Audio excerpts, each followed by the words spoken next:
Iltimos, hurmatli vatandoshlar, hech bo'lmaganda Masjidul Harom bilan Masjid Nabaviyga kelganda mana shu ishni qilmaylik. Mana shu bitta ish bor, aynan faqat o'zbekistonliklar, bizda vatandoshlarimiz qiladi-da, odamni xafa qiladi. O'zbekistonda masjidlarda ham imomlarimiz gapiraverib charchab ketgan.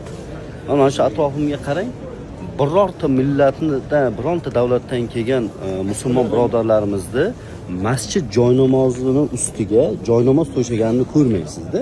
Boshqa birorta millat, bironta davlatdan kelgan musulmonlar unday qilmaydi. Lekin aynan O'zbekistondan kelgan vatandoshlarimiz O'zbekistonda ham shu ishni qiladi.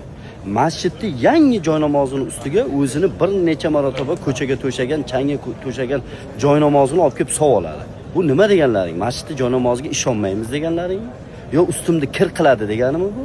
Endi shu ishni Saudiyaga, Madinaga, Makkaga kelib ham shu ishni to'xtatmayapti. Masjidul Harom bilan Masjidul Nabaviyning joynamozini ustini bir kunda 5 mahal tozalaydi bu yerdagi tozalovchilar.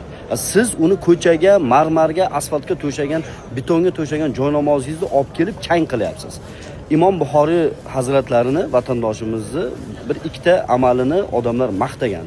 Biz Imom Buxoriyni degan hech qachon g'iybat qilganini va hech qachon masjidga bir hasmi, cho'pmi, chang tushsa, shuni indamay o'tib ketganini ko'rmaganmiz degan. Hazrati o'zlari ham aytgan, men umrim davomida hech kimni g'iybat qilmadim va qachon masjidda bitta has ko'rsam, cho'p ko'rsam, chang ko'rsam, darrov tozalab cho'ntagimga solib oldim degan.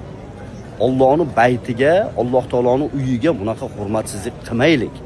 Vatandagilar ham, Madina va Makkadagilar ham.